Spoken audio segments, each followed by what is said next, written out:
জন্য যখন জনমত গঠন করে রুখে দাঁড়ায় তখন তারা পালানোর পথ খুঁজে পায় না। আমরা ইতিপূর্বে অনেক ত্যাগ কুরবানির মধ্য দিয়ে এই যে জালিম সরকারকে আজকে হটাতে পেরেছি। আমরা আশা করি বাংলার জনগণ সামনের দিনগুলোকেও কোনো জালিমকে ক্ষমতায় আসতে দিবে না। এই জন্যে আমরা কোটচাঁদপুরের 2 নম্বর ওয়ার্ডবাসী সবসময় সচেষ্ট থাকব।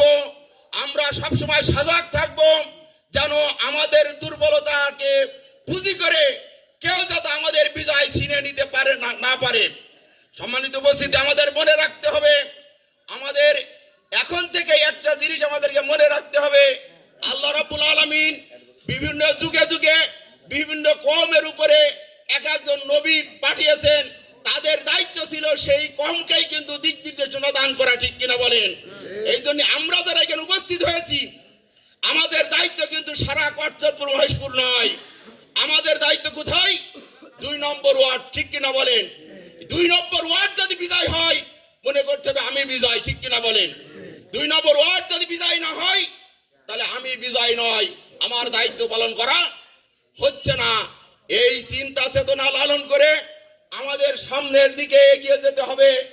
আজকে জানো আমাদের যে সমস্ত ভাইরা রক্ত দিয়ে জেল জুলুম খেটে ত্যাগ কুরবানি মধ্য দিয়ে এই সরকারকে পতন ঘটিয়েছে, আমাদের দুর্বলতার কারণে যেন আর এক জালিম সরকার যেন ক্ষমতায় না আসতে পারে এই আশা আকাঙ্ক্ষা ব্যক্ত করে সকলের কাছে আমি গুনাহগার এবং অসুস্থ সকলের কাছে দোয়া চেয়ে সকলের সুস্বাস্থ্য কামনা করে আমি আমার কথা এখানে শেষ করছি।